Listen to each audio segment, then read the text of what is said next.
Hi Roy. Sean Dyche not happy with the Calvert-Lewin red card. Do you understand from his point of view?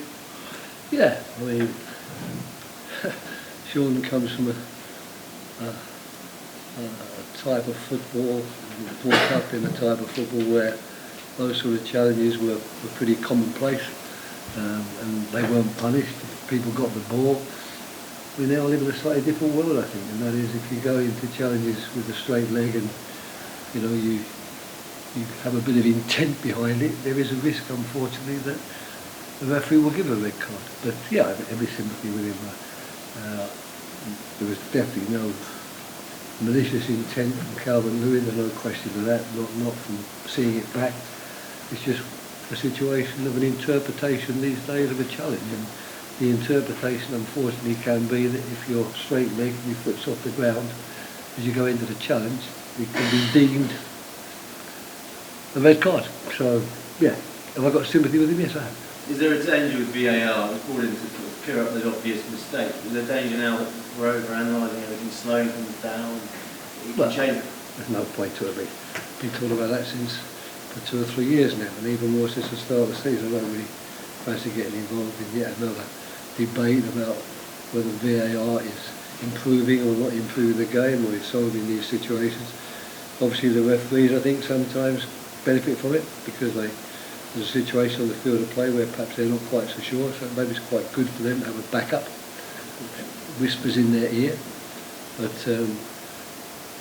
I think that in every game that's played, where there is a situation like that one, there's going to be debate. There's going to be one team very unhappy about the situation, and all I can say is, in answer to your question, do I understand Sean Dyche's frustration and disappointment with the decision? Yes, I do, but I'm not prepared to criticise the referees either because of the interpretation on challenges that they're being asked to give these days.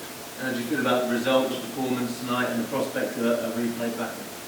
Yeah, not great. I mean, it's the last thing either of us wanted in a way, and unfortunately it's two teams that put the effort in, defended well, were difficult to break down, and unfortunately sometimes when you get that situation where there's two teams who definitely wanted to win the game, there was no question of anything less than a determination and desire to do so, but the two teams' defences did well enough to reduce the number of clear-cut chances to a minimum, and the game, I suppose, was crying out for that wonder goal or that moment of magic, and neither we nor they could produce it.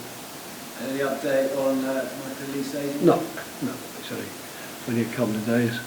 The next time I have some sort of update on him, probably will be before the replay. John? Roy, what did you make of Matthias France's first start for the club, and also the performance of Hamada? Well, it's very difficult for both of them.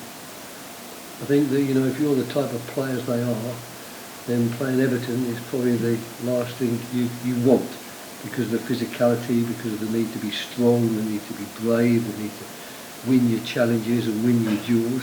That's not the type of players they are. They are players who are technical and gifted, and the sort of opportunities that came their way in the game to show what they are good at were few and far between. But I think with a good experience of both of them, I think that they haven't got a lot of Premier League experience. Today they're playing against a very good Premier League team and one of the hardest teams to play against in terms of their organisation, their discipline, how difficult they are to break down. They got a taste of that tonight, and I think it would do them good going forward. Are they going to have to rely on appearances off the bench to try and establish themselves more than your team for the rest of the season? Oh, I don't know. I mean, who knows? I mean, it depends upon what players I've got to choose from. I mean, we'll have a squad of players, but they're very much in the squad of players, as we've shown tonight, and being in that squad of players, they're always in our thoughts as a possibility to use them. Good to have them far back as well to challenge. Yeah. Again, he's a bit rusty after being out for quite a long period of time. He's not playing as he did when he got injured, but we've now got almost 2 weeks, just under 2 weeks before the replay, and I think in that time he will be getting better all the time, so it's very good to have him back in line. I know both teams have put in a good shift there, but can I ask you about scheduling in this game? Because Thursday night at 8 doesn't really scream FA Cup third round to most people. And it's come straight off the back of what a sprawling Premier League schedule that finished a couple of days ago. Does it really do the competition justice to have been playing tonight? I think it's a reasonable point if that's the point you're going to make when you're writing about it. I certainly can't find a lot of reasons to dismiss your theory. I think all the more credit in a way to both teams that it wasn't the ideal fixture, it wasn't the ideal time to play it, it wasn't the ideal physical conditions to play the game in. The rain was non-stop for so long and the pitch was a bit wet and heavy. And I think both teams, if you're a kind person, if you've got some sympathy with the players, you could say they made a pretty good go of it. But having said that, stalemates and 0-0 draws, even if this game had been played on prime TV on Saturday night, it wouldn't have gone down too well because of the way the two teams nullified each other to larger extents. And that moment of magic that certainly we were crying out for, and maybe Sean would say he was crying out for, that was not seen that often. It was more the physicality, the duels, the organisation, the desire, the discipline, the focus.